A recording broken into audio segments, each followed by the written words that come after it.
You're watching iRacing on the Ghostfire Media Network.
Welcome everyone to Ghostfire Media and the AOLL iRacing Cup Series. Michigan is the track tonight. I'm Josh Laston, and with me is Mr. Carl Henderson. I'm excited about this one, man. This is like about as close to Daytona, Talladega you can get without being Daytona, Talladega. I think we're gonna see a lot of really good racing tonight. This track, it's fast, it's multi-groove, and the draft is going to be king. Whoever's out in the lead is not going to be able to pull too far away, so we should see a lot of tight racing tonight, and it's going to make for a great time for everyone. And honestly, what a fitting race as our final race of the regular season, just as we enter the chase. You're going to see a lot of strategy and guys really pushing for wins. We get guys in the bubble like Adam Wood, Johnny Downey. They're going to get potentially pushed out when Josh Hanner gets moved up due to his one win. So, man, I'll tell you what, this is going to be pretty wild seeing what they're going to try to do to stay ahead. And honestly, I think that's what's going to make this the most interesting, as Johnny Downey, who is the man on the bubble right now, he's heading out for qualifying. He needs to get a win tonight. Yeah, I was looking at his points beforehand, and he would need possibly a catastrophic breakdown from his teammate, Adam Wood, and the point differential is pretty large there. So I think if he wants to get into the chase, he's going to need a win here tonight. And one of the big things that it's not that it's a lack of skill from Johnny. He just happens to work one of those jobs. He is a firefighter, well, more of an EMT, actually, but he doesn't know when he's actually able to race, so he's missed quite a few, so no one can hold that against him, but definitely wants to see himself make it into the chase, so he has an opportunity to show the skill that he honestly has.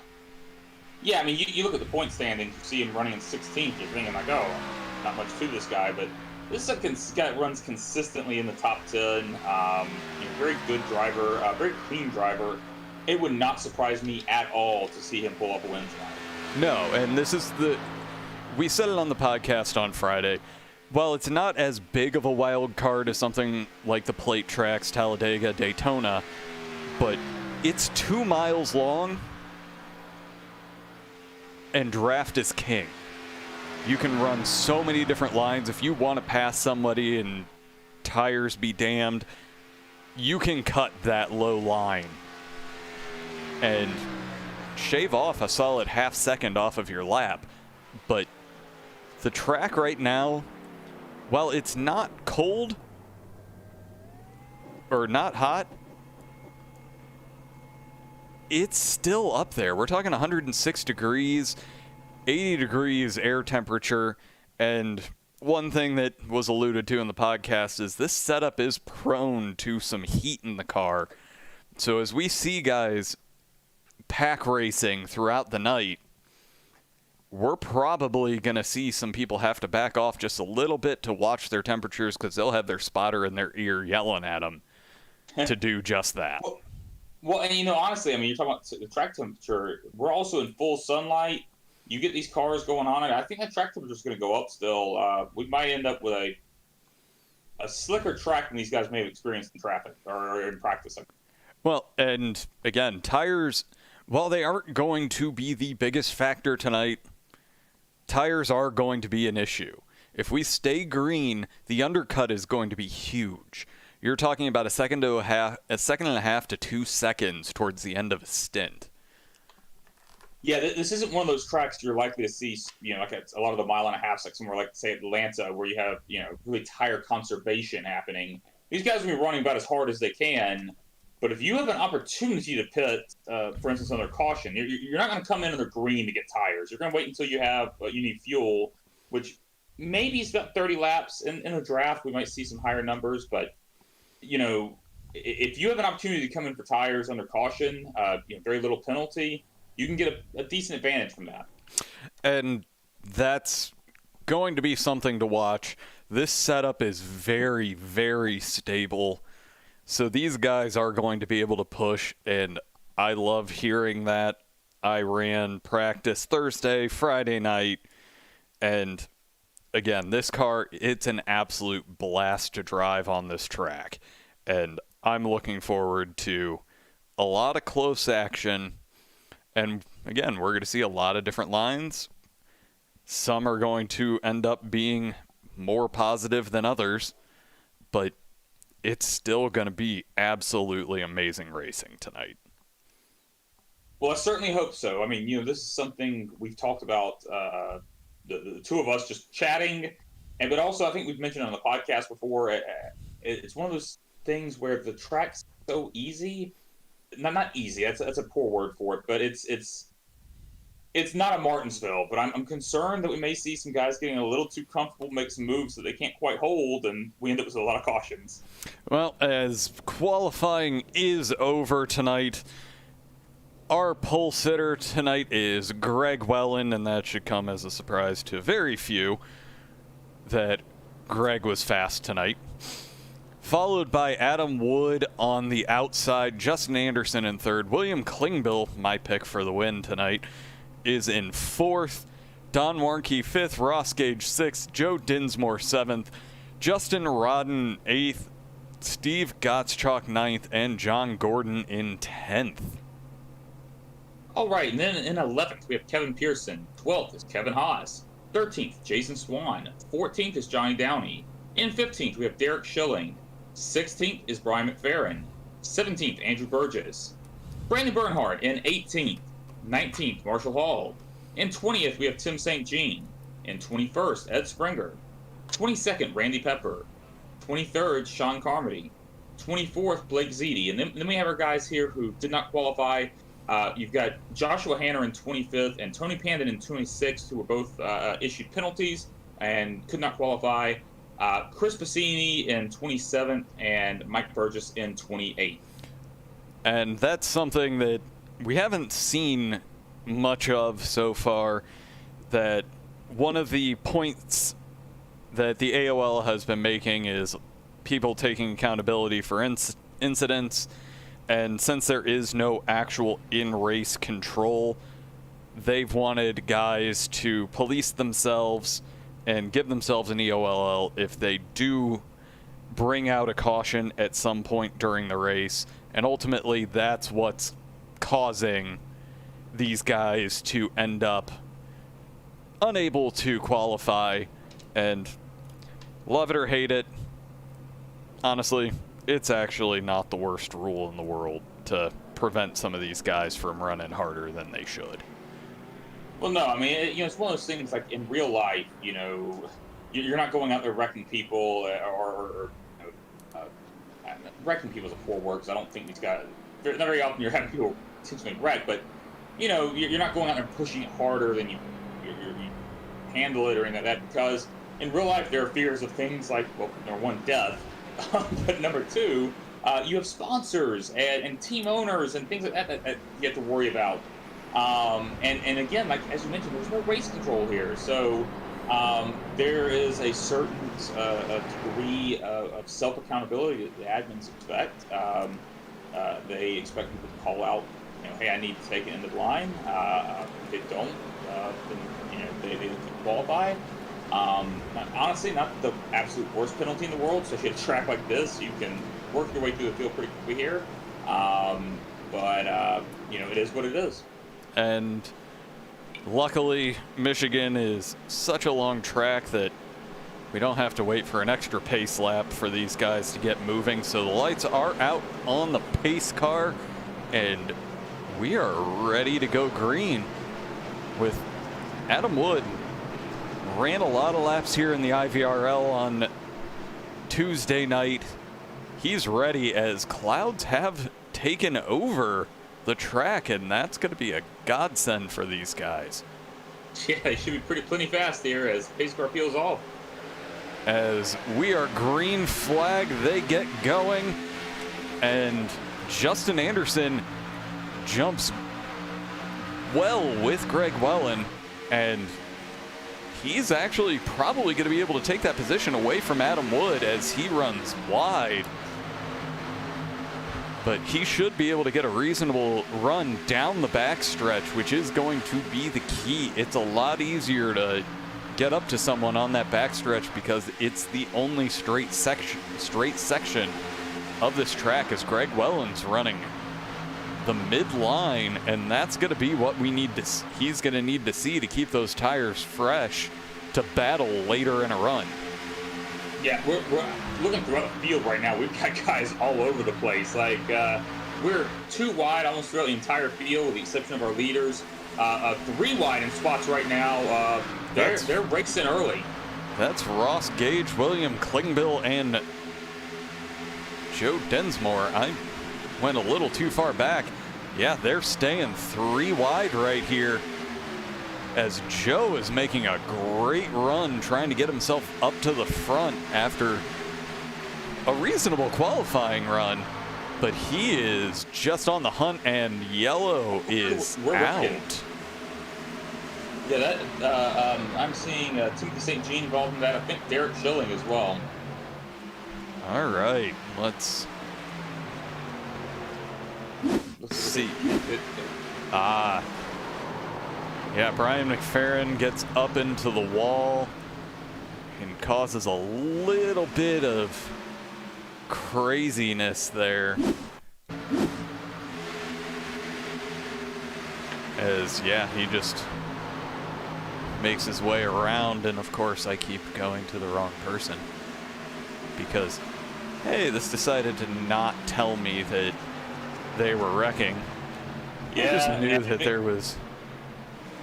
I think this is one of those tracks where even the wrecks are high speed enough. When you're spinning, you're still moving along the track pretty well. The software has trouble picking up that it's actually going to crash. Well, as Justin Anderson actually made the move to get the lead, and I'm trying to find where he actually got that one done. Yeah, they were side by side for a little bit, even when we were focusing on the leaders. I think he just ended up having that low line, worrying about those tires by Greg Wellen. Just made it to where Justin's running hard tonight. Since we don't have a Blake Gordon, this is going to be one less horse in this race at the front. Yeah, I'm watching Justin Anderson right now when he made the pass. I mean, it wasn't like some dramatic thing. He just got in front of him, had a good run on the inside, and I think probably about a half lap before our caution came out. As we didn't quite make it as far into the race tonight as I would have hoped we would have before this came out. But well, honestly, that's the kind of caution I kind of expect here. It's the overdriving just a little bit and tagging the wall, and the next thing you know, and actually, I'm taking another look at that right now, at incident, and I am not so sure that was like him just tagging the wall from overdriving it. He may have gotten hit there a little bit. I'm going to zoom in here and try and take a look. Oh, yeah. We should go back and look at that again if you have it available. I think Blake Ziti actually came up into Brian McFerrin and pushed him into the wall. Probably gonna have to. Yeah, I think this is it right here. Oh yeah, there's definitely some contact there. Yeah. So this apologies to Brian McFerrin, any Brian McFerrin fans out there watching. That one was not on him. That's definitely facing 50 car coming up, hitting. Well, and that's going to be the big thing is tonight.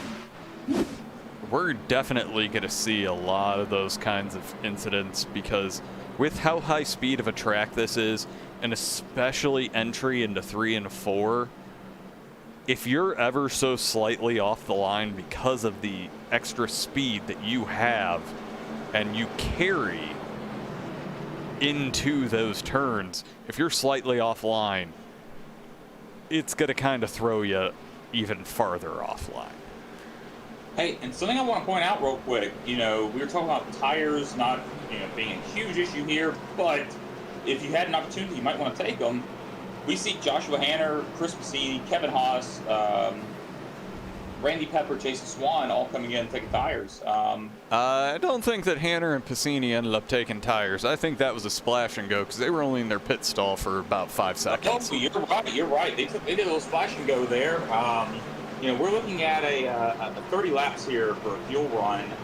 That's an interesting strategy, and I say that because if you're trying to extend your run, because obviously you're not going to make it to the end of the race with a 30-lap fuel run. If you're trying to extend your run, you're going to be out there with nobody to draft with. As the pace car peels off and Justin Anderson gets going immediately with no kind of a delay, gets a good 2-car lead, but that's pretty much erased by the time they hit 1. And Greg Wellen is right there, still deciding to take that slightly higher line, run that middle groove, and that's going to be massively beneficial with carrying speed, especially out of 3 and 4, and once we end up at full speed tonight. Well, Greg Wellen, we've seen him over and over. He's done a very good job this season that he's run with us of tire management, and that could be what we're seeing here a little bit, running that middle line, sacrificing a little bit of speed on corner entry, trying to conserve those tires a little bit. But right now, our top 4 are lined up right behind Justin Anderson, and they're starting to get a little bit of a breakaway while this, from 5th back, there's still a little bit of chaos as Joe Dinsmore is running a little bit higher of a line, coming out of 2, and he's going to carry more speed, especially now that they are at full speed as he runs a little more high there than I would have anticipated. Yeah, it's funny watching this top 4 right now. It's almost like watching a Talladega Daytona race. Like they are just lined up trying to pull away from the field, and they're succeeding right now. Oh, they very much are, with the lack of coordination that's going on towards the back here, as we see just so much side by side, and it looks like Brandon Bernhardt is trying to get that low run and taking it 3 wide into turn 3. He's just staying down there, and it's getting a little spicy back here. Yeah, I should point out, we're talking about the top 4 guys pulling away. They are teammates. Justin Anderson, Greg Wellen, Adam Wood, Justin Rodden, all Steel Horse Racing members. So I imagine they're coordinating there to work together and pull away from the field like this. Well, and right now, Justin Rodden at the back of that line, he's got a solid 2nd between him and 5th place right now. To where if we look, they're just specks in the distance, and the person that this is probably going to hurt the most is Joshua Hanner, as he was hoping to be able to make his way from the back of the field without being able to set a qualifying time. As we're wrecking. Oh, that is a bad one there. Oh, that was, and it's still going. Looks like Brandon Bernhardt right now on that low line. Oh, just gets turned Yeah, well, he may have come up a little bit. I'd need to see that one more time. Well, let's look at that one more time. So he's on the line right now. Yeah, he came up there. I would say that that's closer to a racing incident. It looks like Mr. Gage is. I was saying it was more that it wasn't Ross Gage's fault there entirely. No, that's. But you know, he was on the line, and you know, I've been told by admins before, you watch where that car is in relation to the line, and if that position's changing, that's, you know. Well, let's see what happens after the fact here. As Marshall Hall slams into the back.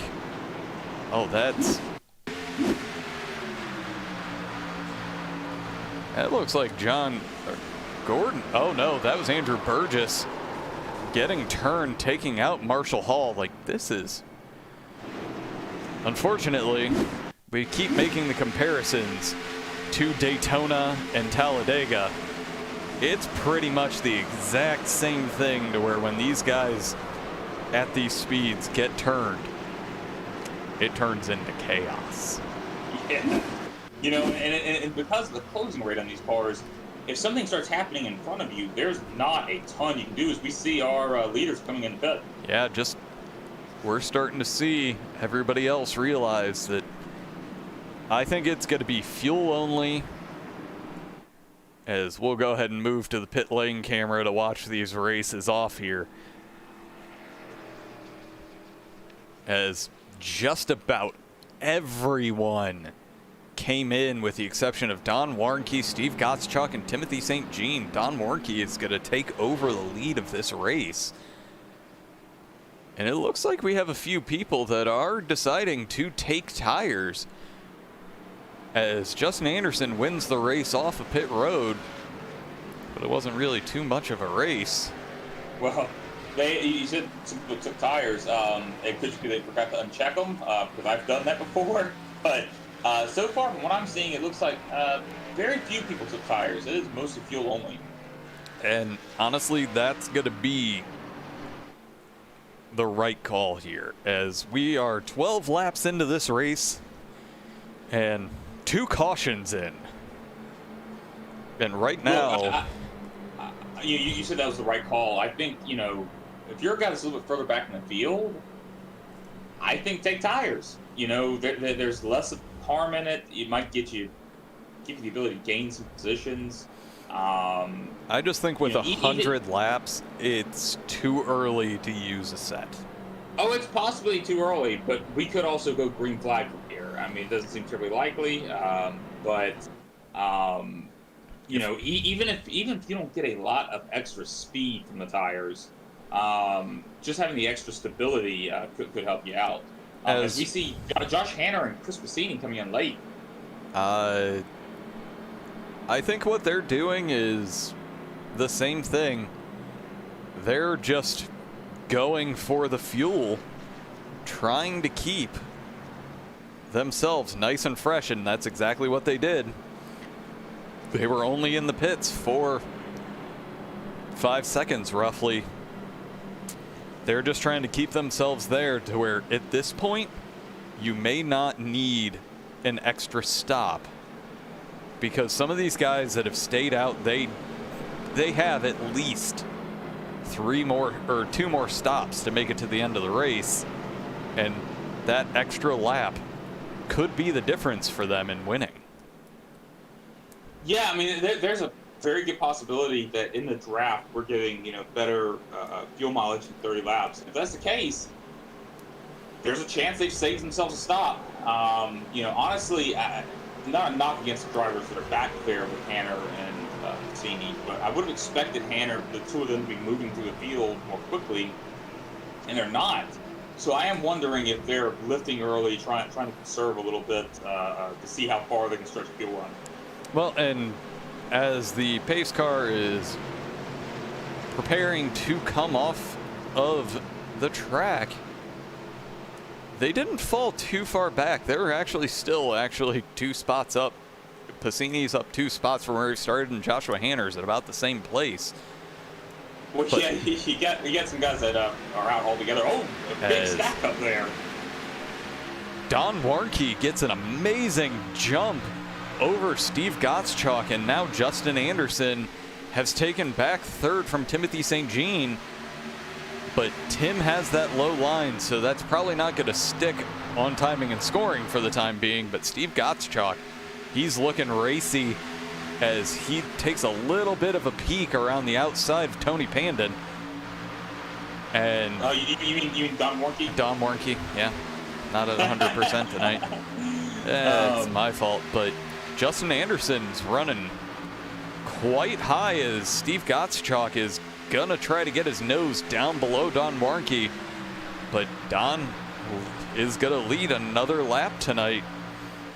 But right now, that field is starting to stack up behind him. Yeah, you know, these aren't guys that traditionally lead races. I mean, they're capable of leading races. We see right now, I mean, it's not drastically off the pace, wrecking themselves out there, but you would expect to see, big Justin bump there. is getting a massive push as he drops down to that low line. Don Warnke is looking to take a little bit of the run out of the corner away from Justin Anderson to Steve Gottschalk. He's down on that apron looking to get his nose below Justin Anderson. And honestly, all these guys in the back, all this fighting that they're actually seeing at the front, which we have not seen tonight, is honestly going to be their best friend. Well, I'll tell you what, I'm looking at lap times right now, and my theory about Hanner and Cassini trying to save fuel, I don't think that's happening. They're running lap times comparable with our leaders, so as you throughout the field, pretty well even throughout most of the field. Well, and right now, the fastest lap out on track is our 11th place runner of Derek Schilling, who's another night running with a broken hand. He almost won it all on Thursday night in the TNT race. You know, broken, I can't remember if it's hand or arm, but yeah, I mean, he's putting together some really good runs. Maybe he should break bones more often. He might be good luck for him. Let's, as of course commentators curse, he gets nudged just a little bit. Now he's running 3 wide. He's up on that high line. Again, both of us ran this race except for in the Xfinity cars and officials. I like the high line here, especially now that it looks like we're going to get some good green flag runs in. Honestly, it's the line to run if it's going to stay this way. Yeah, I enjoy running the high line as well. You know, I would occasionally drop to the bottom if I needed to pass, but I mean, the high line here is, at least in the Xfinity cars, was very comfortable. I don't think it's going to be any different in these cars, but Justin Anderson is currently our leader with Greg Wellen behind him, Adam Wood. The only difference from what we were seeing right now is Kevin Pearson is running 4th. Yeah, you know, they've kind of settled down, it seems like. I mean, I'm not saying they're not racing out there. You can see it. I mean, just a little further back in the field, like, you know, 8th on back maybe. I mean, 9th on back. There's a big pack of them right now. But overall, it seems like they're kind of settling into a group.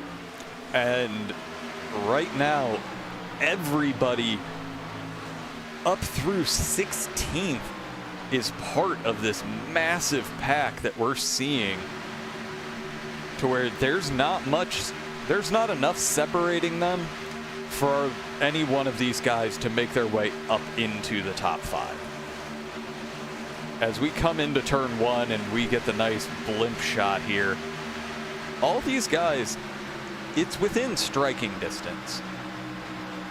But we are at the point in the race, and more specifically this green flag run, that some of those guys that were aggressive running that low line, they're going to end up having some massive trouble because those tires are going to be hot. Yeah, you know, again, going back to what I said at the beginning of the broadcast, this is not a Atlanta where you're, really focused on tire conservation. But if we stay green flag, this is going to be one of those races where you do start seeing the guys who were able to conserve their stuff a little better, a little smoother on their inputs. They're going to start moving forward a little bit. And again, also with fuel strategy, we're going to see how that works out with some of these guys that, like to take fuel at certain spots or choose not to. As we're seeing, Justin Anderson, our leader, is actually varying his line and not necessarily running something consistent. He was doing this to me in practice on Friday night, and I'll admit it annoyed the crap out of me. But it's a brilliant strategy because, again, tonight, draft is going to be the most important thing. As we see all of these guys doing everything in their power to try to get that little bit of a draft. And if you can break that or run a line that the guy behind you may not necessarily be comfortable running, they're either going to have issues or they're going to run their comfortable line and then they're going to end up dropping back because they've lost that little bit of a pull. Yeah, it depends. I mean, I haven't run a lot of laps here, but I know at other tracks a lot of times. The draft in the corner isn't the hugest deal in the world. As long as you're getting lined up with them on the straightaway, that's where it really makes a massive difference. And even if you lose some time in the corner, you'll be able to regain it, getting a good run on them. You just need to make sure you don't make mistakes. I mean, you cannot make a mistake here because you touch the wall, you're going to scrub off a massive amount of speed. So consistency is what really matters right now.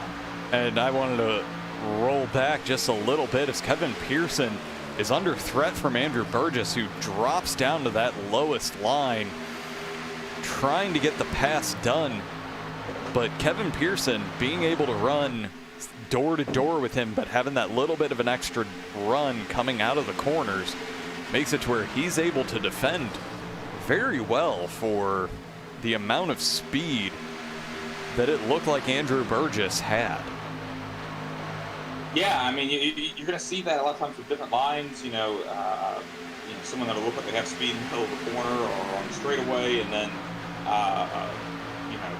just depending on where you position your car, if you play it right, you can hold off someone that's physically faster than you. Well, as I wanted to bring up the ticker because it does the tower, it does a much better job of being able to see where our front runners currently are in comparison, and I reckon as yellow flag is. Hanner and Piscini are caught up in it. May not have damage, but that was Tony Pandon, Kevin Haas, maybe some others. I'm trying to see. I'm going to guess John Gordon was involved. Oh, that's just mean, but. Well, no. I just meant based on where he is on track. Oh, good Lord. I'm going to bring that one back up to the blimp here because. Oh, he just got turned, and yeah, it looks like everybody in that mid-pack ended up just getting tagged just a little bit harder than they would have wanted. Let's take a look at it from a different angle here. We'll take a look at it from Kevin Haas's point of view, and that one's just not good. But let's see, same angle from Tony. Oh, Tony just got William Klingbill as he tried to move up towards the wall. The spotter was a little bit off on his call of being clear there, and that brings out the yellow. As we're seeing, quite literally, everybody's jumping into the pit lane. Derek Schilling stayed out. Yeah, he probably just didn't want to shift with the broken hand, because if I remember correctly, he also doesn't have paddle shifters. Oh. So I think he's shifting. He's basically running one-handed tonight. Oh, that's rough. And I'm kind of sitting here hoping that he's doing his normal thing to where he's going to end up texting and driving on us tonight, because I love it when he does that. But we are seeing, it looks like Sean Carmody ends up winning the battle off of pit road. Jason Swan may have beaten him because Jason Swan's currently scored ahead of him. Yes, but he also didn't come in his last pit stop. Oh, wait, no, that's him. No, that's... Swan, I saw him coming off pit road with him, so unless he missed it, Jason Swan may have missed his pit stall. Is the only thing I can think of. I'm gonna go back and look at it because I definitely saw them coming off together. He also may end up having a penalty for speeding, which is... Jason Swan missed his pit stall. He drove right through, and oh, that's a CCR move right there. You know, I was just about to say that. That is something I did as recently as a couple weeks ago in the Fuel Series. Just completely missed my pit stall. So, and we do have Derek Schilling out there listening to us, because what's more entertaining than running and also listening to me and Carl? Wait, did he send us a message? Oh no, he's commenting out on YouTube. How is he doing that? He has one hand. I would assume text or chat to text. Ah, man, that's talent right there. I mean, he is our leader. He's going to get that bonus point tonight for leading a lap. You know, I kind of want to start listening to the broadcast while I race as well, because, you know, we've been up here talking about, like, different people's strategies and stuff, and it's almost like having a crew chief in the car with you. We're letting him know what's happening on the track. Well, and he's actually sat and multiple times asked for what should I do, or as they're talking about it, modified strategy based on that. And Derek, you've run with me in the Sportsman. You know better than to listen to me. I'm the one that got us both penalties when we went in Nashville Super Speedway, so yeah, don't listen to me. Well, it does look like almost everyone took tires that stop. Looks like Sean Carmody and Blake Ziti did not. We have a few people. For some reason, it's showing Joe Dinsmore is only having a 0.53 second stop, and I'm going to say that's an error, as the pace car is peeling off, and we are ready to go, and Derek Schilling gets a great jump over Sean Carmody, and right there behind him is Justin Anderson, who's going to have that low line and should be able to take over second from starting in third with Greg Wellen right behind him. These two are just too good running together. We should make a rule against it. Yeah, I agree. We have Steel Horse Racing is a gigantic team now. I think there's monopoly, anti-competitive practices happening, and I think they should be split up. Derek gets a little bit wide, goes into the wall. He should definitely stop listening to us at this point. But Justin Anderson back out in the lead of this race with Greg Wellen hot on his trail. And Kevin Pearson and Adam Wood. Steve Gottschalk all right there. As Chris Passini is somehow up in 6th place right now after starting 27th. He just had to have gotten the best restart that anyone could have ever imagined. You know, honestly, I wonder, now I'm going back to the strategy idea I had earlier. Maybe they were trying to conserve a little bit, him and Josh Hanner back there. Maybe with that incident there, they just said, you know what, let's open it up and let's go. Well, and with everybody coming in, getting tires, as he chops a little bit of the nose off of Andrew Burgess, but he's gone in comparison. He is. And Hanner's worked his way up to 8th as well. I mean, these guys have moved up quite a bit, up 21 spots for Cassini, up 17 for Hanner. You know, I haven't mentioned this about Andrew Burgess so far tonight, but, you know, he's running in he's up 10 spots. Good run for him so far tonight.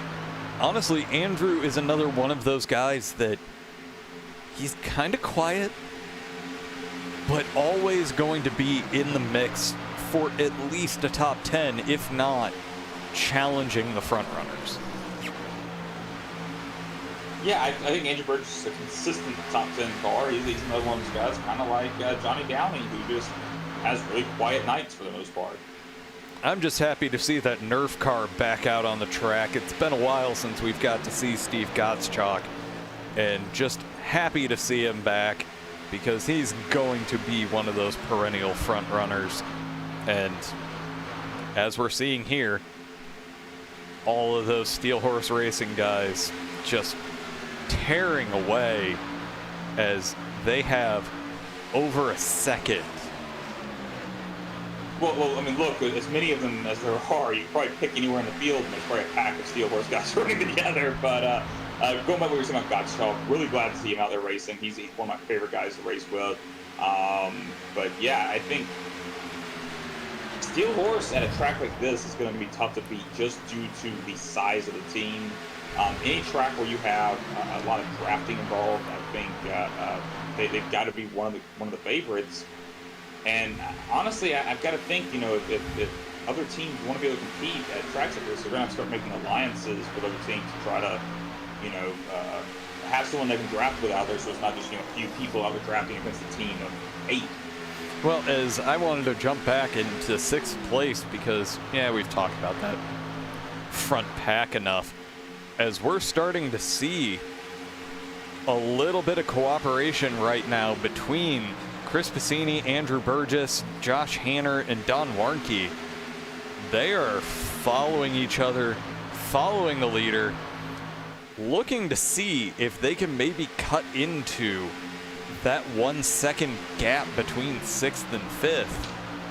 And it's not really shrinking at this point. Yeah, I feel like there's a huge advantage to really make those moves early in the run. And then it's sort of just, you kind of hit a wall, and it's like all the cars just sort of start going around the same speed. So we'll have to see if they can make up some ground over a longer period of time, but not looking great right now. I think everyone's kind of stalled out where they're at. Well, and I think that's going to be the biggest issue that we're going to run into tonight, is once you lose that sniff of the draft from the cars in front of you, everybody behind you is going to be at the mercy of your speed. But literally, as I say that, the lap time will show the lap time history, and of course I have it the other way that I want it.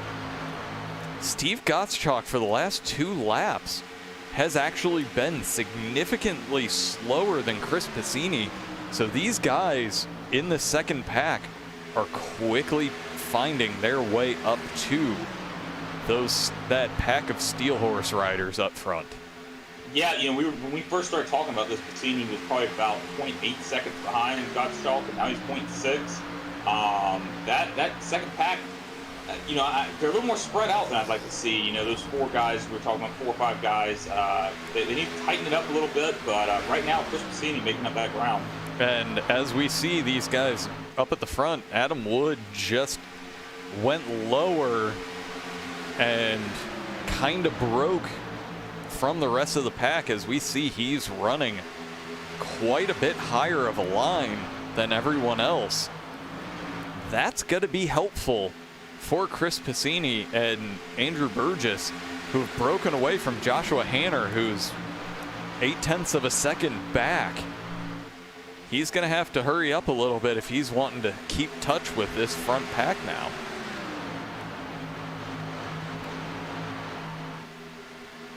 But we did say 30 laps is roughly going to be the time that we need, as right now everyone's at 11. So we're probably going to be hitting lap 55 before we start seeing a lot of these guys make their way into the pits again. Yeah, and I'm hopeful we stay green flag until that point. I think I love green flag pit stops because you know, the timing when you do it matters so much. And keep my fingers crossed here that these guys are going to move the team, you know, driving like they are right now, which the whole field's doing really well. We're starting to see this group end up spreading out just a little bit as Chris Piscini gets below Adam Wood, and he's going to pull Andrew Burgess along with him. But seeing these guys go side by side, this is going to help those guys at the front to where Justin Anderson and Greg Wellen should be capable of pulling away. And that's also going to, well, should be helping Joshua Hanner. But he's dropping back. He's well over a second clear of this front pack. Well, I have to wonder, we talk about, the guys who run well but aren't going to be eligible for the chase. Guys like Greg Well and Chris Passini. What someone like, it's near the back, Hanner should actually be near the top once the bonus points are applied, but you got to be thinking, if you're a competitor here, you're someone that's going to be in the chase, you're competing against Justin Anderson. If you can't win the race, you're probably rooting for someone like Greg Wellen or Chris Passini to win it, because then nobody's getting bonus points. The last thing you want, though, is a very capable driver like Justin Anderson getting those bonus points and making it harder for him to be beat during the chase. Well, as we look, one of the drivers that we were talking about needing the fantastic finish tonight, there's Johnny Downey running in 9th. He's up 5 spots from where he qualified. And again, he's putting in the work. He's just patiently waiting. The only thing he really needs to do right now is, since we have Joshua Hanner, Johnny Downey, and Brandon Bernhardt, who's making a great recovery from that incident he had earlier, these guys need to fall in line, suck up as close to one another as they possibly can, to close down that 1.5-second gap they have to that front pack. Yeah, yes and no. I mean, the other counter argument you can make is maybe they just need to chill out and just wait. We've got a lot of racing to go. Perhaps it's one of those things where you try to push too hard to make up that gap, and you end up taking yourself out of contention. Well, I think it's more try to close the gap down, make sure that you've got that bubble to give them a bit of a push to where everybody's faster, as Johnny is looking down below Joshua Hanner right now. Looking like he may try to switch him up here, but he may try to get that position now. But to your point, I'm thinking, okay, I pass him now. I'm going to be the one running in clean air. I'm going to be using more fuel.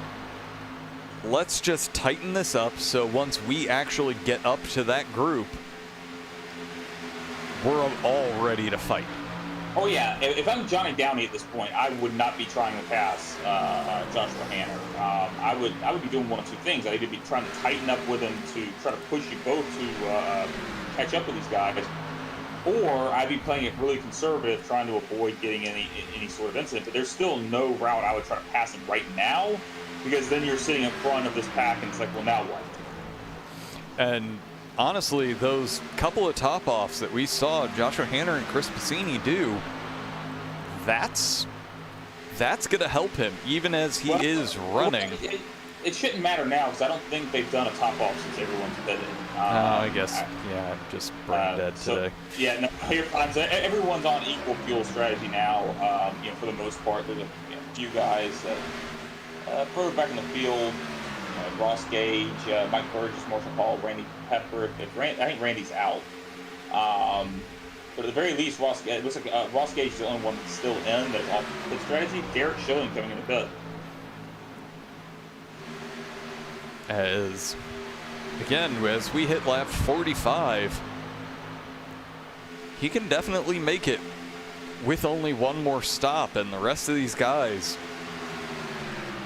they're going to have 2. He's going to have fresh tires. While you won't be as fast coming out without the draft, he's going to be able to run clean air, run his own race, and do everything in his power to try to get himself just as far forward as he possibly can. Yeah, unless there's some guys that are doing some crazy fuel strategy stuff that I wasn't aware of. Yeah, I think everyone's looking at, with the exception of Garrett Schilling now, everyone's looking at 2 more stops to get to the end of this race. So, pit stop or a yellow caution would change everything. Who knows how to shuffle up strategies, but right now everyone's kind of on the same pit strategy. Well, as Johnny Downey gets the move done on Joshua Hanner, Brandon Bernhardt is also taking advantage of this. And right now, if I'm Hanner, I'm thinking, thank you guys. I need to draft someone for a little while. Yeah, no, I think, again, going back to what I was saying about, if I were Johnny Downey, I possibly would be trying to make that pass. If I'm Chris Passini's in the pits. Hanner's coming too. That's the teammate strategy right there, as these two are just coming in together to where you're going to have a part as Chris Passini goes through his pit stall slightly. Joshua Hanner's there, tires, and I have a feeling this is going to set off a chain reaction within the front of the pack. Maybe. This isn't going to, again, you're looking at lap times right now that are, about a second and a half off their fastest, so not massive. Someone just tags a wall there. Who was that? It was further back in the field. Sorry, I thought I was on the leaders. But looks like maybe Jason Ed Springer. Yeah, Ed Springer tagged the wall a little bit. But we stay green. Heck of a save right there. Yeah, that's a great save as we're coming around one more time. Yeah, it looks like our leaders, they're staying out. Look, I think at this point you should. I think you're probably going to start seeing some of these guys that aren't Steel Horse. I mean, look, Steel Horse isn't going to come in until all of them come in. So I think you might see some other guys. But right now, Chris Passini, who is a lap down, he's amongst these guys. So effectively, once these guys cycle through their pits, he is going to take over our lead. Not necessarily. I mean, it depends on the timings of when they came in and all that. At the very least, he's going to earn his lap back here. Not a guarantee that he'll be in the lead, though. I mean, I think there's a decent chance that could happen depending on how long they stay out here on slower tires. Well, and but at the same time, he's also, unless he can get a good gap to Justin Anderson right now, he's actually going to be helping these guys by giving them somebody to draft off of. Yeah, I mean, this is, him and Hanner came out with a pretty significant gap between each other, so that's not great. I mean, any of the time that Cassini's gaining right now by pitting early, I mean, he's losing some time right now by not being in the draft. But honestly, them taking the gamble, rolling the dice here, I can't think it's not the worst thing for them to be doing, because honestly, they were far back due to where they started. They fought and clawed their way back. Well, I think it was a great move for Hanner because he was clearly not gaining positions. Cassini, on the other hand, seemed pretty evenly matched with that top four, so I'm a little less sure that was a great move for him. But we'll have to see once everything cycles out. Well, as we look, he has put a gap on these guys to where we're seeing those fresh tires, and now it's time for him to just go ahead rather than close down and run absolutely massive laps, as we see Joshua Hanner has now made his way back up in front, got his lap back. There's no denying that these guys are going to be faster once they get their pit cycle through, but the amount of a gap that Hanner and Passini are going to have on them, it's going to be significant and make their job that much harder. Yeah, I mean, again, though, I think the biggest issue is I don't know how much that gap will matter, though, if you don't have anyone to draft off of. If you're out there riding by yourself, they come in and pit, sure, they might have a 3-second gap between you, but they're on fresher tires, and they're in a draft, they're going to blow past you.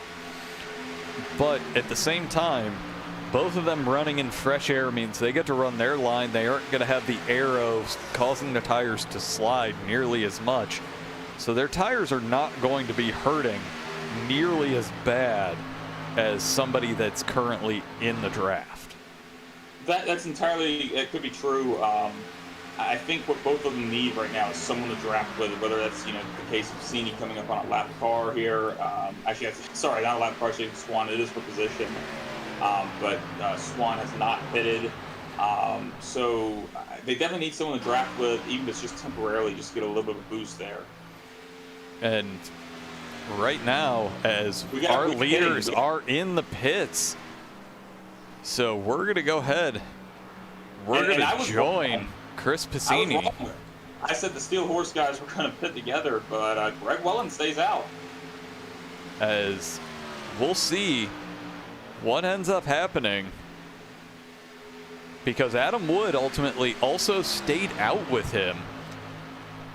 So maybe they were cycling it out to where it's teammates running with teammates, as those guys are in the process of rejoining the track right now. We'll go to the blimp view, and that is a gap and a half that they are going to have to make up.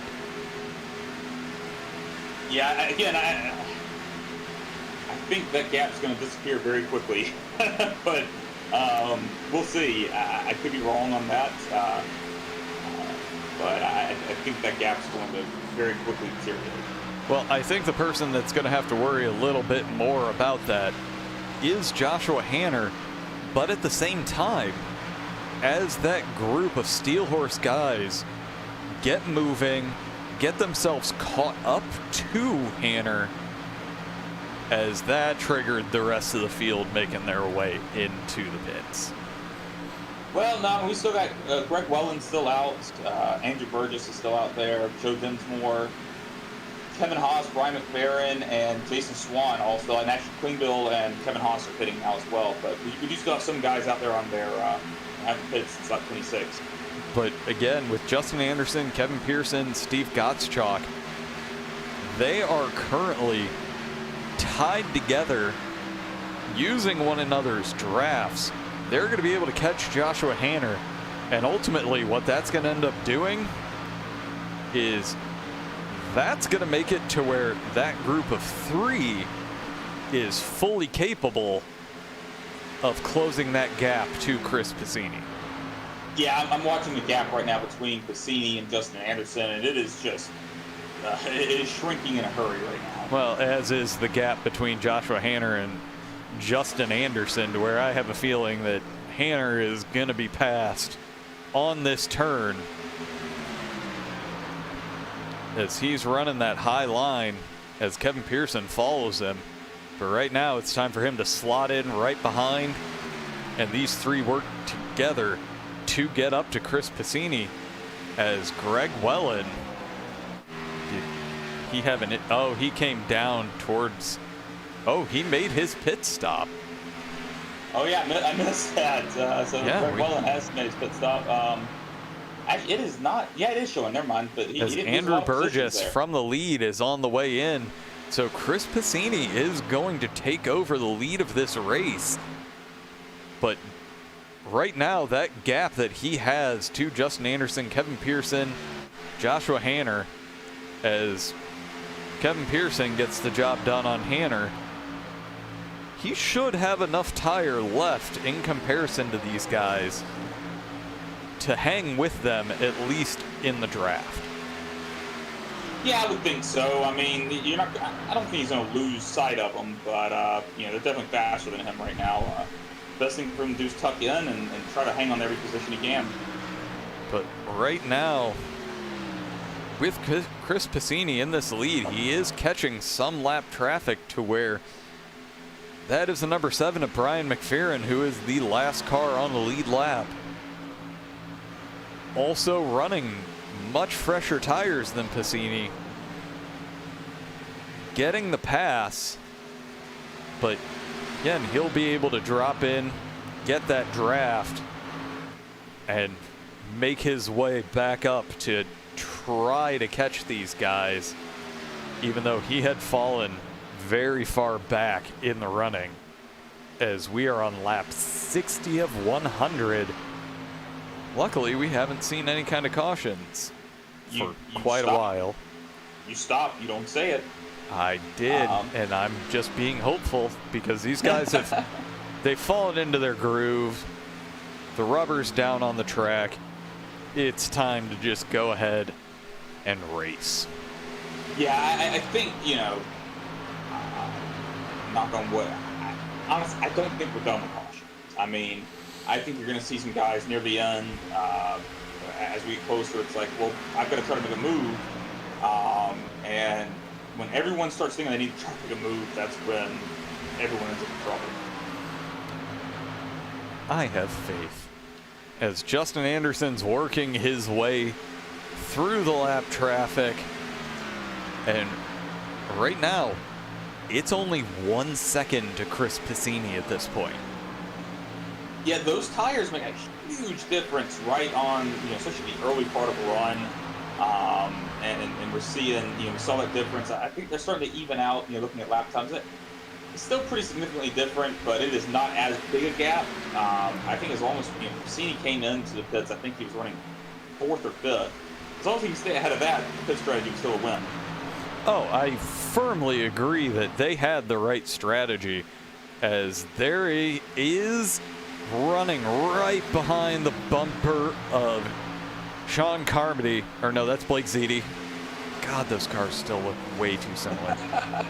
As Justin Anderson is looking to make the move on Chris Piscini on that low line, and Chris is going to be more than happy to get that draft of the car in front of him and let Justin do a little bit of damage to those tires. Yeah, Piscini there is not, racing super aggressively as he gives up position, but, he's going to still make our new leader, Justin Anderson, work for it. Ever so slightly, at least. So new leader, Justin Anderson, followed by Kevin Pearson, and Chris Piscini falls back to 3rd, but Steve Godshaw's got a little bit of a gap there. So Chris Piscini kind of firmly in 3rd at this point. And it's good to see Mr. Piscini back in racing with everyone. He was sorely missed as another person that could take the fight to the front. But and I do want to point out something. We were talking about Josh Hanner and how he was with that pack and he wasn't going to lose the draft. He's lost the draft. Yes, he has. That's just the difference tires make here. Hanner's still up. He's in 6th now. That's still higher than where he was when he pitted. So again, the strategy's still working out for him. I'm just curious to see if they're going to do it again and try to short pit these guys. You would think at lap 70 they should be able to make it to the end. I think they'll probably stretch it a little further than that, but I would expect Hanner and Piscini to be 2 of the first guys to pit on this next cycle. As a gambling man, I would say they're probably going to try to push to about lap 80. They're going to try to run this tank dry, as long as they are not just dropping through the pack. I think that that's probably going to be their best move, is run it dry, try to be on equal footing with these guys when we get to the final stint. And honestly, at this point, as the leaders are catching lap traffic, everybody's off cycle, this is the kind of thing that will probably breed a caution. Yeah, I mean, you get guys that are, you're seeing differentials in speed, and that's the kind of thing that does bring out caution. And especially as we're talking, we've got Tim St. Jean, who is a lap down, or fighting to keep his lap, actually. He's sitting there and making Justin Anderson work. And those are the kinds of things that are probably going to end up frustrating Justin. But at the same time, why not if you can? If we have another caution, being that first person on the lead lap, which unfortunately actually right now is Blake Ziti, who's in amongst this pack right now. Apparently Tim's a little bit farther down in the order, a few extra laps down. But the longer you can keep the fight with these guys and keep yourself handedly in that lucky dog position. If we do end up getting a caution, it'll work out. Yeah,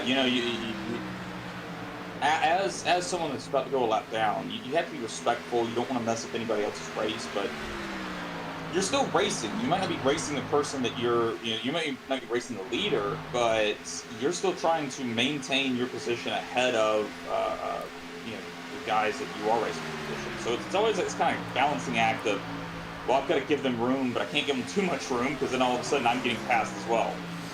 As right now, I wanted to move back to Steve Gottschalk, as he has passed Chris Piscini to where he's in 4th, but there is a battle of lap traffic going on with these guys. And that's not going to bode well for anyone, as Steve is doing a lot of fighting with the 81 of Jason Swan.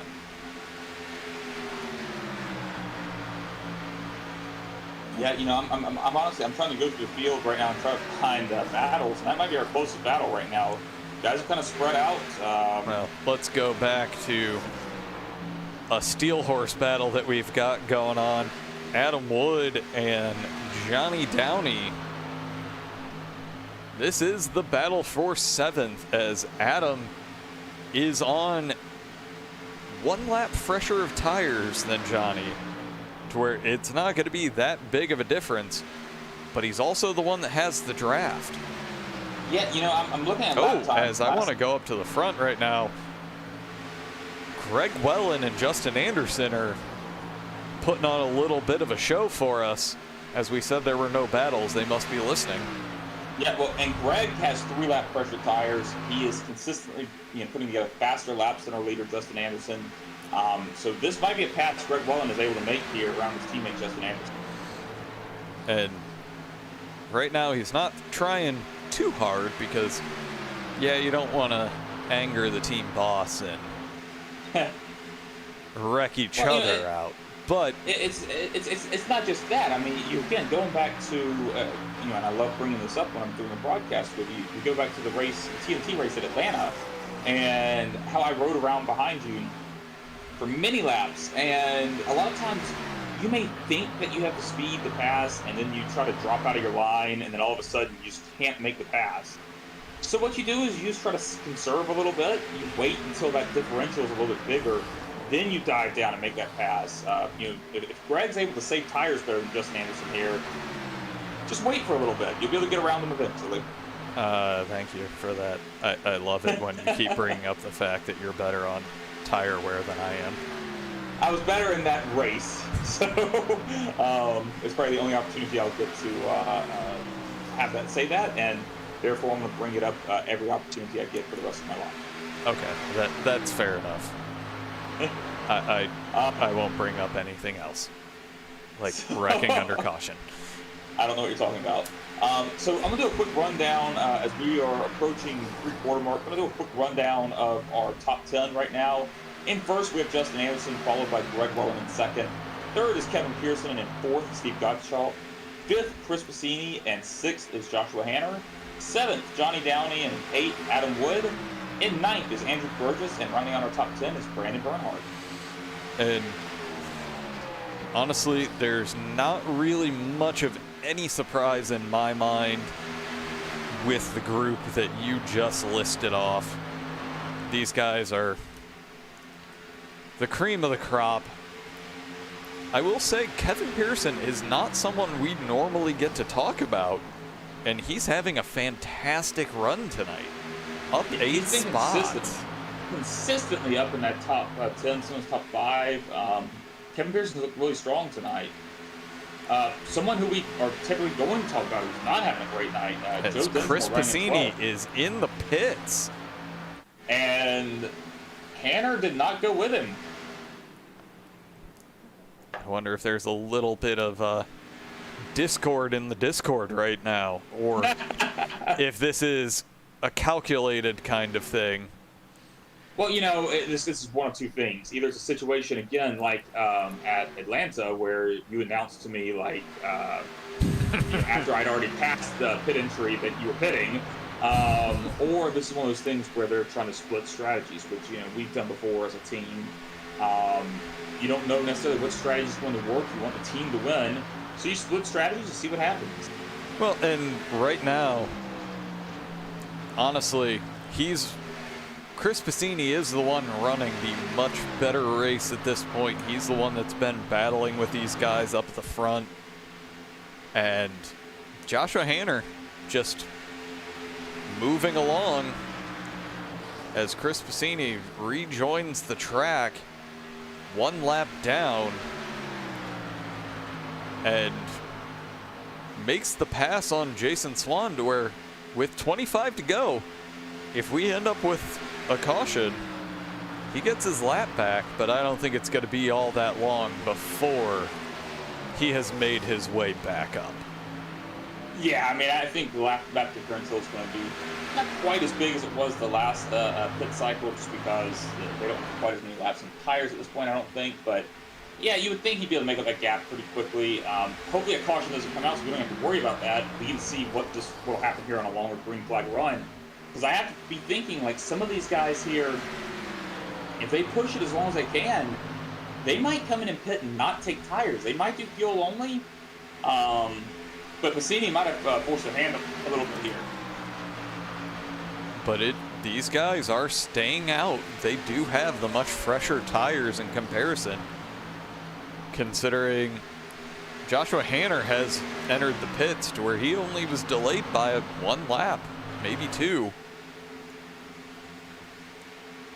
But there's quite a few others that have gone in, as we're starting to see a lot of the field work to, as Chris Piscini, he's not going to make any friends with that one. Well, I mean, I don't know. I mean, I'd have to hear, what's being said on radio, but I mean, look, I mean, it's one of those situations where, Justin Anderson came by on commercial tires earlier, and Piscini, didn't go up to the top of the track, but he did go to the second lane. Justin Anderson gave him a little bit less room there, but I think that was just more of a thing of possibly not knowing where each other was going to go. Well, as what we're seeing right now is the number 5 of Don Warnke. He is a lap down, but he's going to make this interesting for these guys, as Greg Wellen is probably going to have a nose in front of Justin Anderson coming across the stripe, and of course he's going to prove me wrong. But that's made it to where these guys are starting to battle themselves.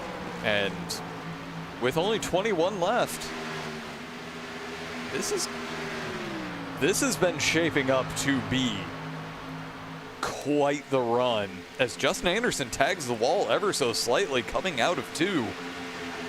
But that doesn't really upset the order, as Greg Wellen looks like he died off, as Adam Wood and Johnny Downey have made their way into the pits, to where they're Justin Pearson coming, as is Kevin Pearson. And Kevin was a whole lot later of a break in that situation. Came in a little hot. That was I'm sure that had Justin Anderson sweating a little bit. Probably had Kevin Pearson sweating as well. But right now, Greg Wellen takes back over the lead of this race, as Blake Z dives down to stay out of his way. We have a lot of different strategies going on, as Greg Wellen's looking like he's about to make his dive into the pits. Yeah, I think he's kind of getting to the point where he has to as he comes in. I mean, Chris Piscini's last lap was a second faster than Greg Wellen, so you can't keep letting that happen. And right now, he has a draft. And Joe Dinsmore has about 17 seconds ahead of him. But Tony Pandon, right now, is giving Chris Piscini an amazing draw, as Greg Wellen, Brandon Bernhardt, and Joe Dinsmore have all made their way into the pits. Right now, Andrew Burgess is our leader coming out of turn 2. The question becomes, is he going to make his way in right now? Yeah, we might see an alternate strategy out of him. He might try to wait a little bit longer, and he pitted at 58, so we expect that he could go to lap 88. I don't think he'll go that long, but who knows? Might try to hold out and see if caution comes out. And if he can, that would be brilliant for him, as there's Brandon Bernhardt coming into the picture and being ultimately a lap down. But Chris Piscini, if we stay green, is effectively our leader at this point, once all of the pit cycles run through. Yeah, I mean, I'm seeing, Greg Welland is making up that gap, but it's not as quite as big a differential as we saw with the last pit cycle. There's about a 7-lap difference between their tires, so a little bit tighter in terms of lap times, the two of them, Chris Piscini and Greg Welland, than we were last pit cycle. But those 7 laps, again, Chris Piscini is right up there drafting off of people, one of which is at about the same speed as him, but right now Sean Carmody is sandwiched between the two of them as he runs the high line just to get himself out of there and into a safe place. And Chris Piscini, he's gonna be fighting to cut down that 17-second interval that's in front of him, but Greg Welland is closing the gap. Yeah, I was about to say, that 17-second interval that Chris Piscini has to Andrew Burgess doesn't really matter much. Andrew Burgess does have to pit. The gap that he's worried about is that gap with Greg Welland, which is closing in a hurry. I am wondering a little bit if Piscini's trying to save his stuff a little bit so that he can put up a fight when our third place Greg Welland gets up there. So maybe potentially be able to hold him off rather than just having to let him drive by him. But we also have to factor in Greg Welland has Justin Anderson right behind him. As, of course, I could have the wrong car. There is a lapped car between them, but he's got Justin Anderson, Steve Gottschalk, and Kevin Pearson all right there, ready to form up that line that we've already seen them do pretty much all night and make their way up. Greg Welland's been consistently 7 tenths to a full second faster than Chris Piscini the past few laps. He's narrowing that gap in a hurry. When he first came out of the pit stalls, we were talking about like a 5-second gap. It's down to 2.5 seconds now.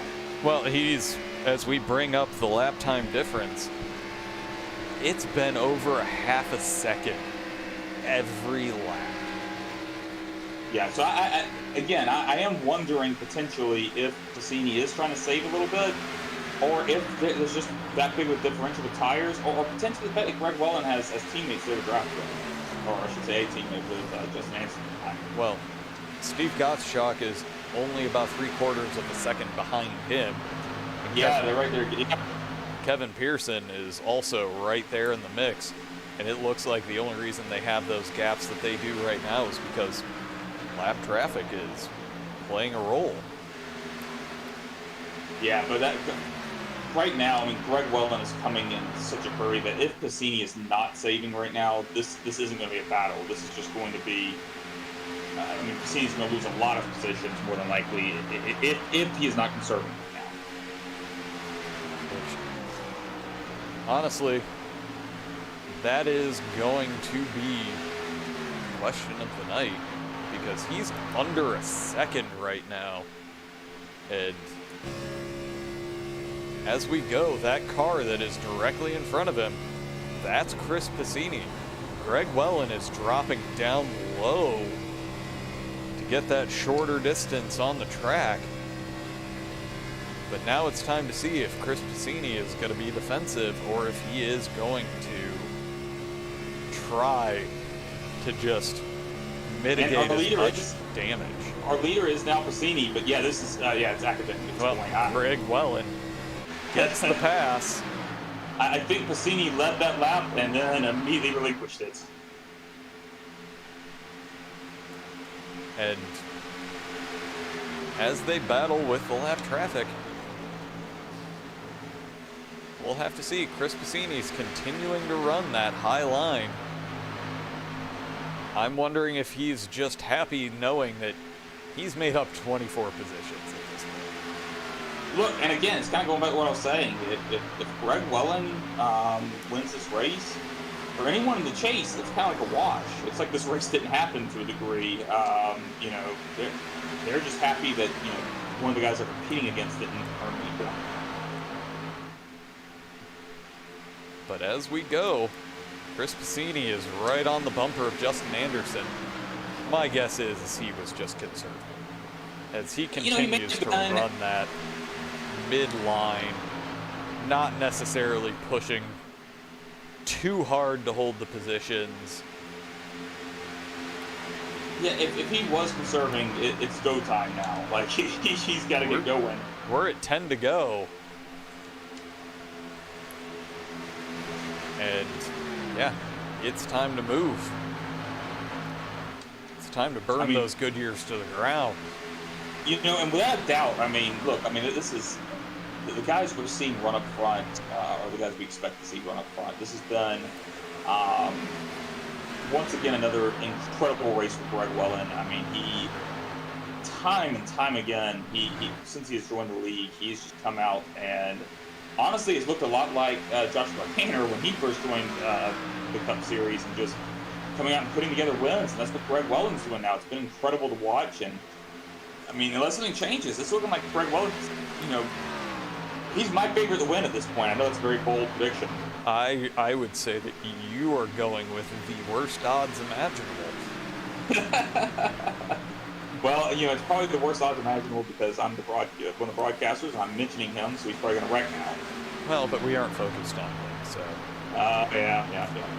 We're watching Justin Anderson try to close down that gap as Chris Piscini has fallen back into fourth, which what that's telling me is he wasn't conserving. He was not conserving.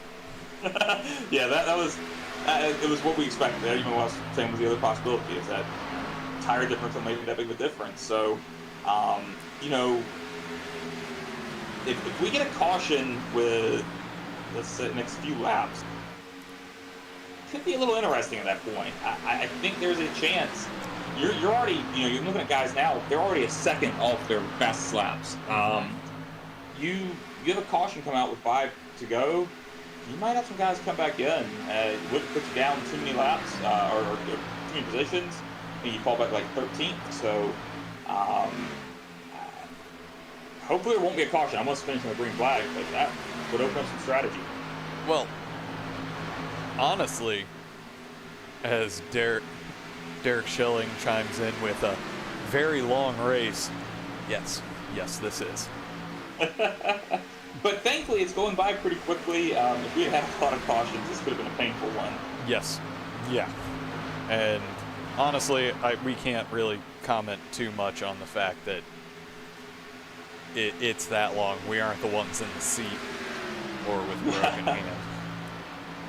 But you know, on that topic, I'm going to say this, and it may be premature, but while I have a moment here, I want to just congratulate. Even if we have a caution coming out at this point, just congratulate the entire field for what an incredible run they put together to this point.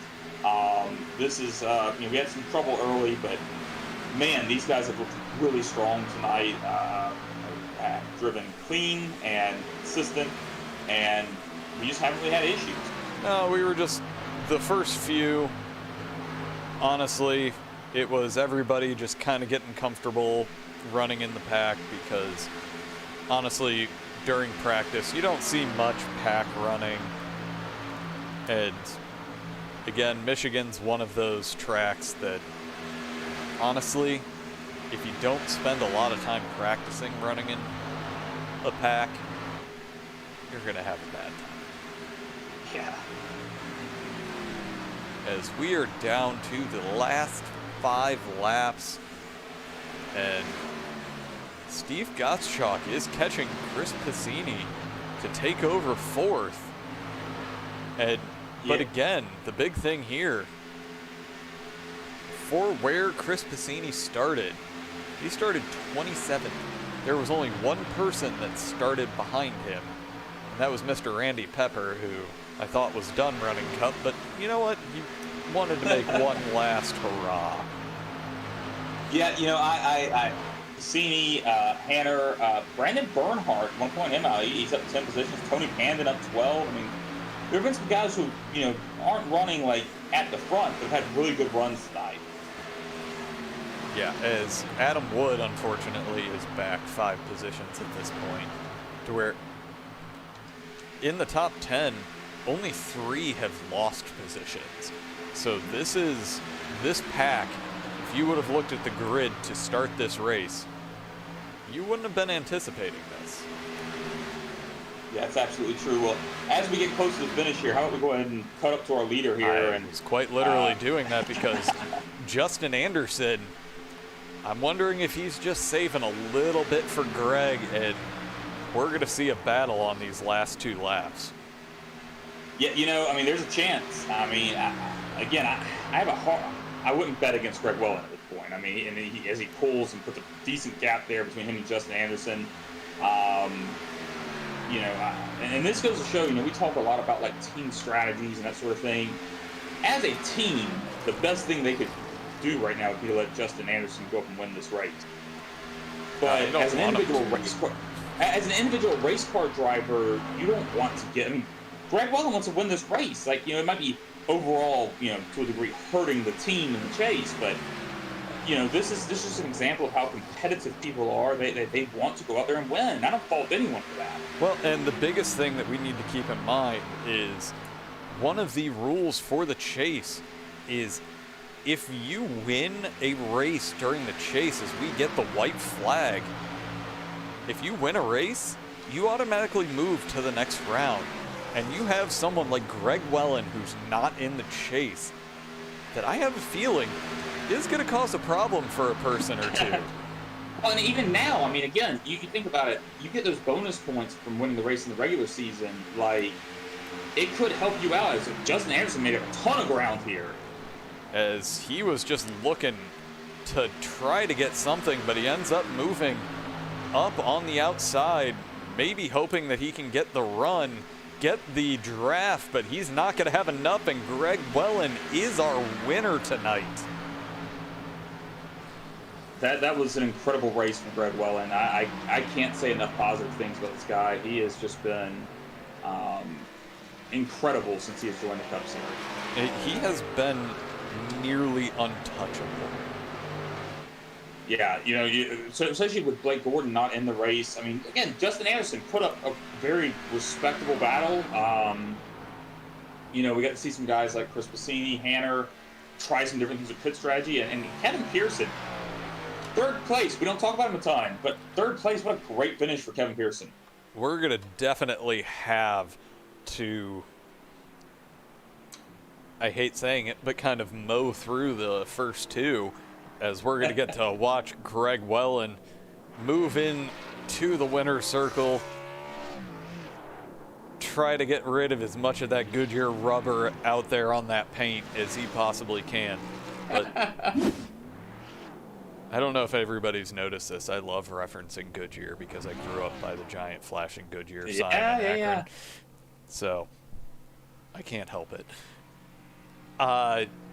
Our winner tonight was Mr. Greg Welland. 2nd was Justin Anderson.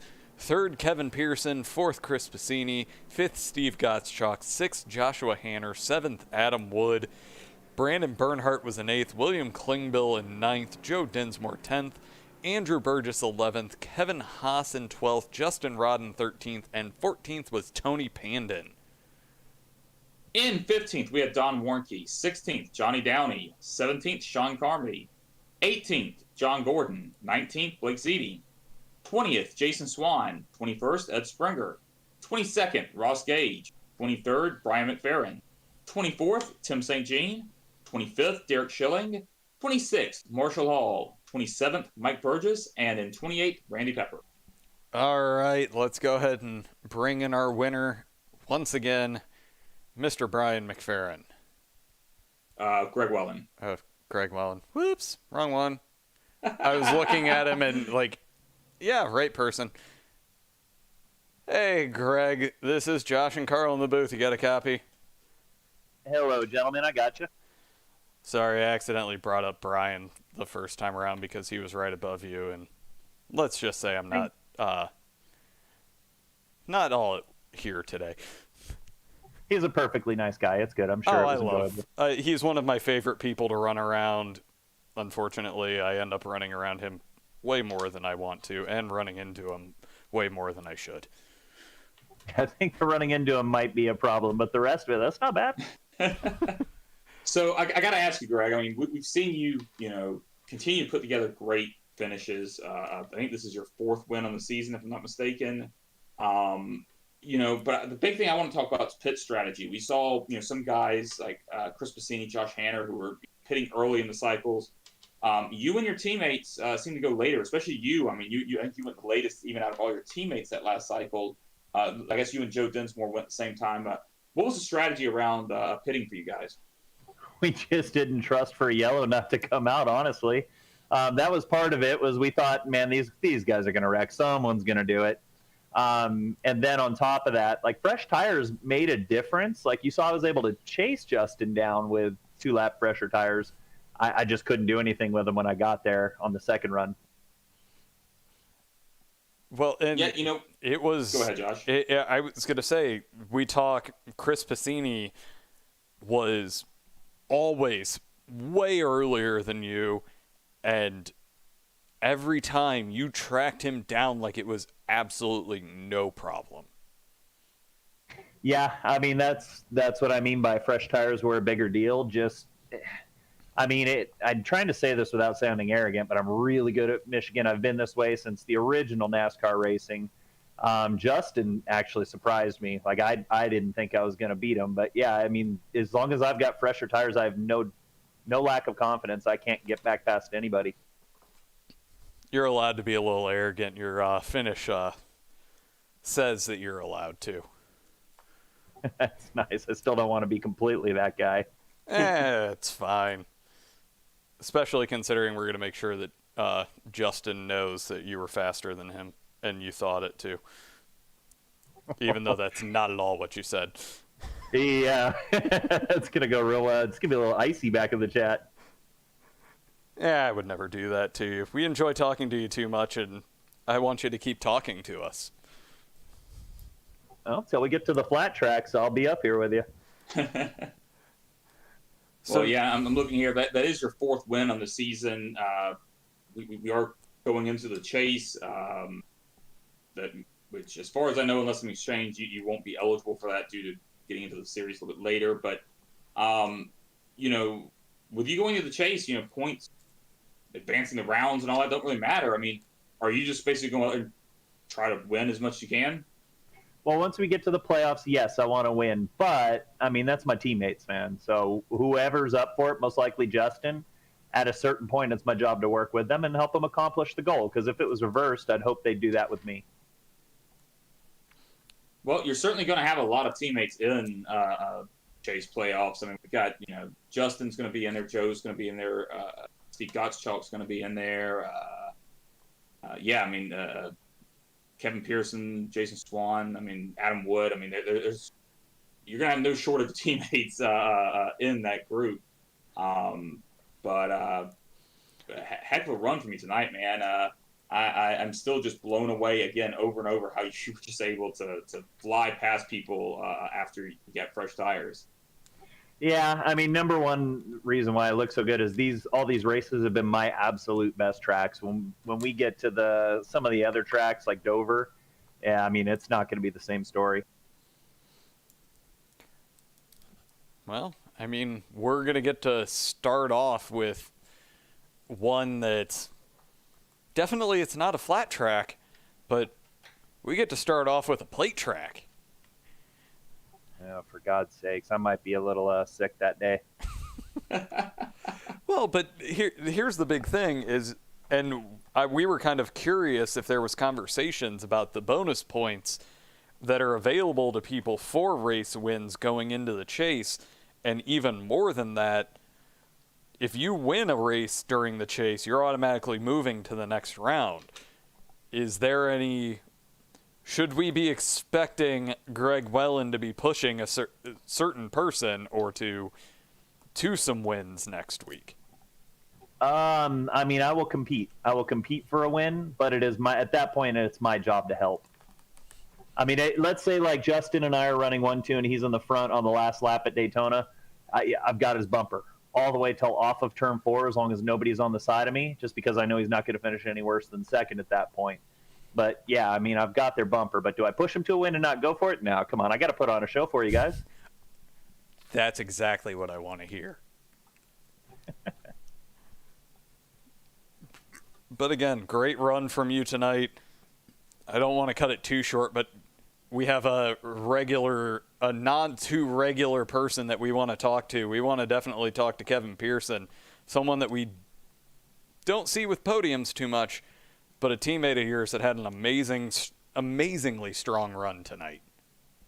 Yeah, I'm looking forward to racing with that guy. He did well. Yeah, I'll hop off here, but I want to give a shout out to my fiance, Marcia. She watches each one of those, or one of these races. The Inland Empire Redbirds, I know the boys are watching. Zoe's place. And then last but not least, but I mean, it's a little awkward, but Blake's not out here. It's a lot easier to win these things when he's not here. Unfortunately, he let some clown get to his head, and it's disappointing not to have him out here. Hopefully he comes back sooner than later. But yeah, you know, just definitely wanted to give Blake a shout out. It's not the same without him out here. I love racing that guy.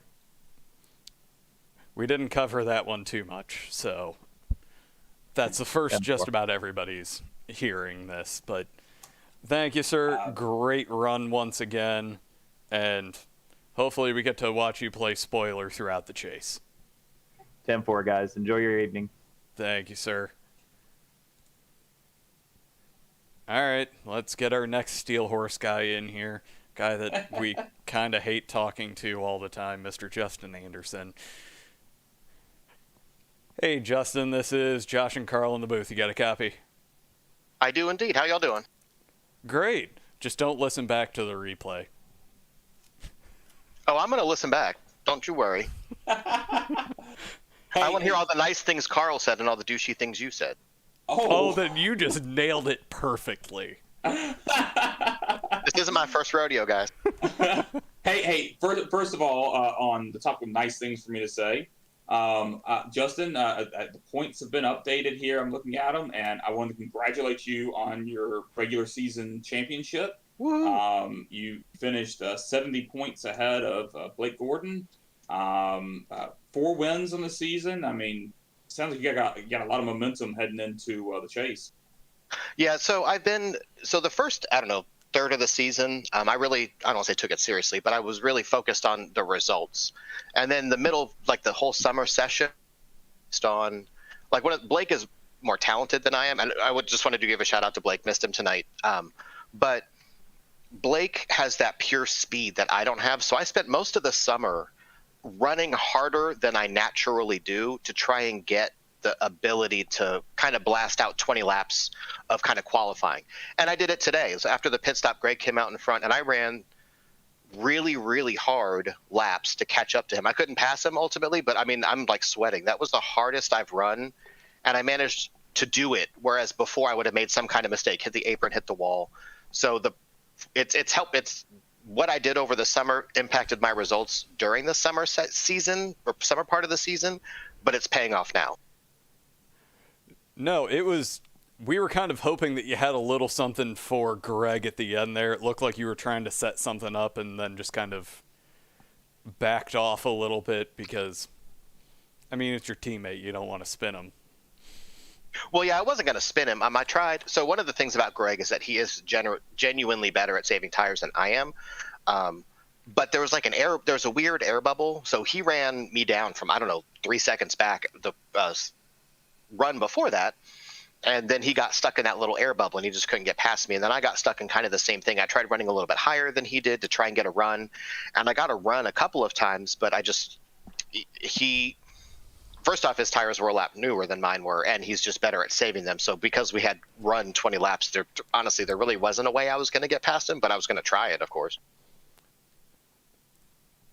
No, it was honestly seeing the differing strategies between all of the Steel Horse guys.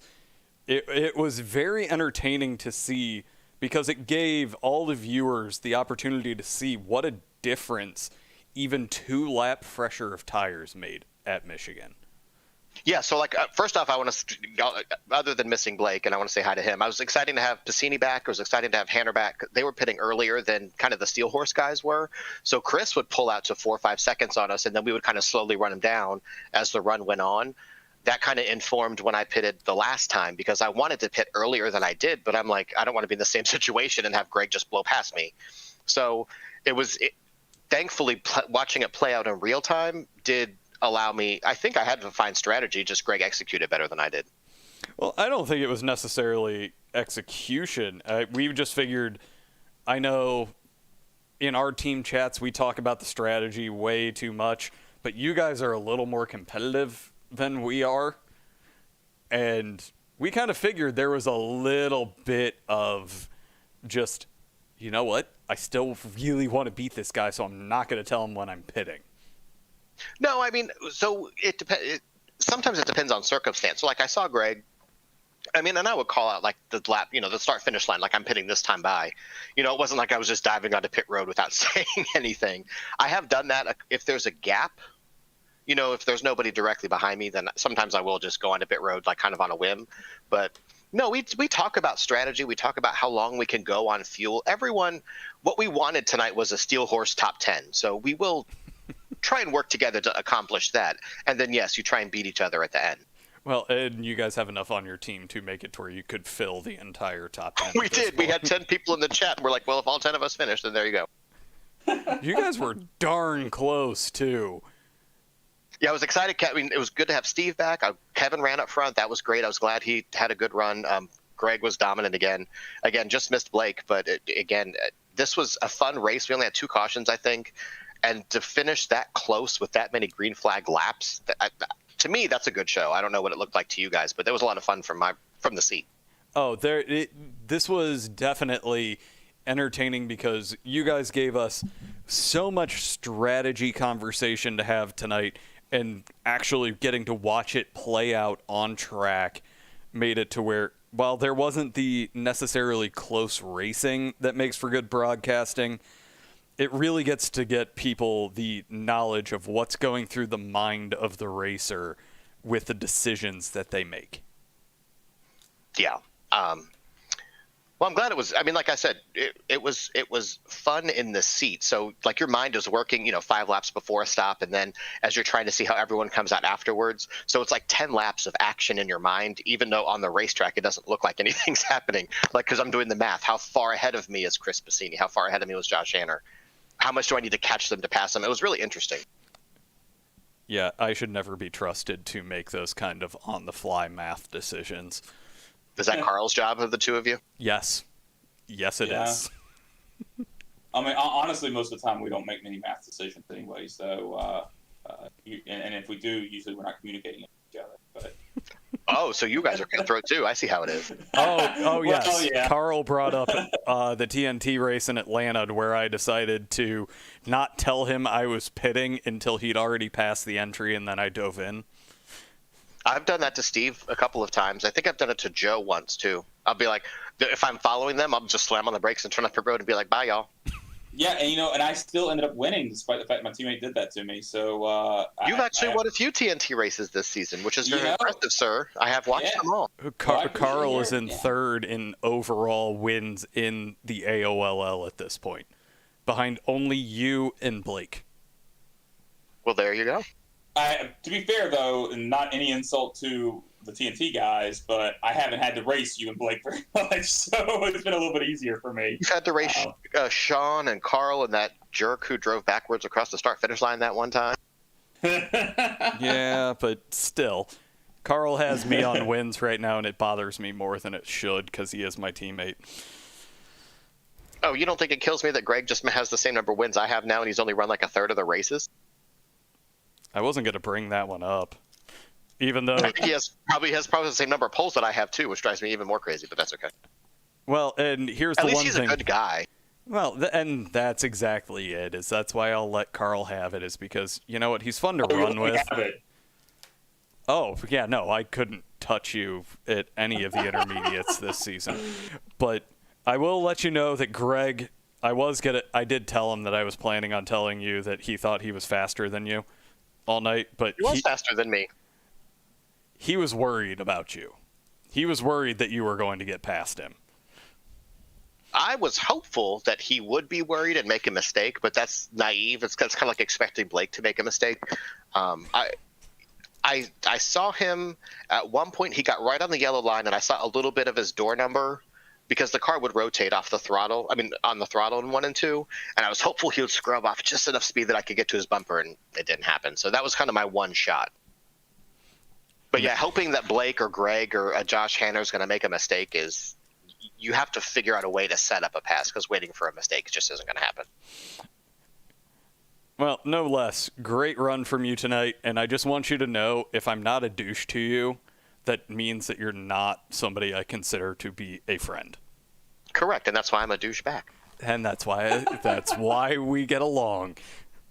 Again, congratulations on being faster than me in practice. Look how that worked out for you. I also passed you once in practice on Friday night, too. And True. I hold on to these small wins because they make me feel better. And then Carl holds on to the big ones. I know. Oh. Anyway, thanks for the broadcast, guys. I appreciate it. I can't wait to go back and watch it. And have a great night, y'all. Yeah, thank you. All right. We need to have a quick conversation with Mr. Kevin Pearson. Evening, Kevin. This is Josh and Carl in the booth. You got a copy? I do. How are you guys doing? Great. You aren't somebody that we normally get to talk to, but you ran an amazing race tonight. How did it feel out there on track?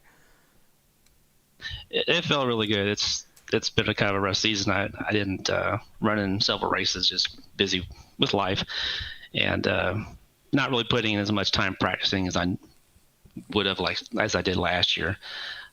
But you're speaking to me because one of the best drivers in this league it wasn't here tonight, and I know the other guys have said it too. We all miss him. Hope Blake will change his mind and come back here soon because he's one of the best we've got in the league, and we need him in there. I mean, well, Blake was missing. It really didn't seem to matter. You had just a quietly amazing run to where absolutely no mistakes. You were holding onto the bumper of two of the best guys in the league with Greg Wellen and Justin Anderson, to where you shouldn't discount this third place tonight. It was an amazing run. Oh, well, thank you. I knew, how this track is. You've got to get up front. You've got to stay up front. And I just kind of latched on to the 73 and the 94. 37 was up there too, and the 91 was up there. Just staying with those guys that kind of know what they're doing. Just let the old man follow them around for a while. Well, so I've got to ask you, and I mean, there's only so many questions we can ask about strategy when all you guys are the top three are teammates. But I wanted to ask, you guys were, I don't have the number when you last pitted there, but I think it was around the same time as your teammates. Did it ever go through your head, think maybe man, I should pit a little early, see if I can get in front of these guys, or were you guys pretty firmly committed to kind of pitting together? There on coming to the last pit stop, I was hoping that one of the lap cars would decide to pit either a lap before Justin did. That was, I figured, was probably going to be my only shot. Something different. It just didn't work out. And I don't know if you had me on your camera when I came in. The 3 was coming out of his pit, which was right behind mine, and we kind of passed through each other and I overshot the pit. So that kind of messed me up on that last run to the end. Well, we actually saw when you and Justin came in together. It looked like you came in hot and maybe gave Justin a scare as you got to the speed line. Yeah, I did come a little hot. I stayed to the inside. I was just trying to get a wood up before I got to the line. And, I definitely didn't want to get into him at all. I was going to say, I know all too well about the speeding penalties and the what yeah, that I've had my does share to too. you. So, Kevin, I got to ask, I'm going to pull the points back up here again for the regular season. Pull up. Just reset for chase start. So chase start. Okay, yeah, so it actually has the chase points in here. And we're looking at you. You're going to be tied for sixth with a lot of people as the chase starts. What's your strategy going into this? You take it one race at a time. There's you know who's going to be up front every time, so you've got to prepare for that, and maybe you're racing against Greg and Justin, Chris, and Steve. Those guys are really consistent. They're always running top 5, if not leading races. So you've got to put yourself in the right spot and hope you get a little lucky too. So we open up with Daytona. And we have, honestly, the first round of the chase is easily 3 of the best tracks that we're going to run this whole time. We have Daytona, Darlington, and Bristol. Is there going to be any of these races that you honestly see yourself getting that automatic qualification through a win? Well, you know how plate tracks are, so that's as much luck and being in the right place as planning and execution with your teammates, because you can't win that race alone. But outside of plate tracks, I really like Darlington. I think between that and Bristol, that's probably my best shot. I think last year we ran there, finished second, I think, to Justin, and I felt like I was running him down right at the end, but I never got a chance to get to him. So I'm gonna go with Darlington. That's gonna be my single bullet in the chamber. I'm looking forward to it. And again, great run tonight. Happy to get to chat with you in this situation, and hoping we get to chat with you once or twice more before the season ends. Yeah, I'm gonna turn the dial up a little bit since I did make the chase, and we'll see where things go. I want to give a shout out to all my guys on Steel Horse Racing. I think everybody had a really good race. I know we were joking earlier. I think someone mentioned that we were seeing if we could all finish in the top 10, and we didn't do too bad. But we'll take that. Give a shout out to iRacing iFlag. Got a sponsor on the car. Great product. Sure, everybody should go check them out. It's a great tool to get a visual tool of the different flag conditions during the race. I've found it helpful. I've been using it for 4 years now. It's really great. And you guys do a phenomenal job. I always go back and watch the replays and have a lot of fun listening to you guys call the races. And make fun of one another in the process. Exactly. But no, great run from you tonight. Go celebrate with your team, and we'll see you next week for Daytona. All right, Josh. Appreciate it. Thanks, Carl. We'll see y'all next week. Thanks, Kevin. Bet. All right, that is going to do it for us and the regular season of the AOLL. Looking forward to the chase starting, to where most of the points are wiped away at this point. But it's any man's race at this point. Yeah, I mean, it the points are going to be a lot tighter now that the points reset. The big question, which I'm sure will be talked about ad nauseum on the podcast this week, is the situation with Blake Gordon. So hopefully, we may have some answers. I'm still keeping my fingers crossed that we'll have an announcement. He'll be racing with us again. But want to run through what we've got going on this week on the Ghostfire Media Network. Tomorrow night with the Fuel Series, do you know where we are off the top of your head? Pocono. Oh, it's Pocono, yeah. So Fuel Premier Series will be at Pocono tomorrow night at 9 p.m. Eastern Time. Tuesday night, we have the IVRL. They are going to be at Daytona. So that should be a really fun one. Be sure to tune into that. Wednesday night, Didn't pull that one up either. That'll be Gateway or the Worldwide Technologies Oval. Yeah. Yep. That's right. Thursday night, TNT Series, AOLL. We have Nashville Superspeedway. Should be a good time there.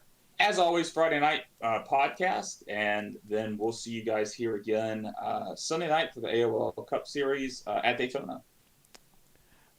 So hopefully try to catch us throughout the week for a lot more great racing. Friday night for a lot of fun on the podcast. But from the Ghostfire Media group, I'm Josh Laston. And I'm Carl Henderson. Have yourselves a good night.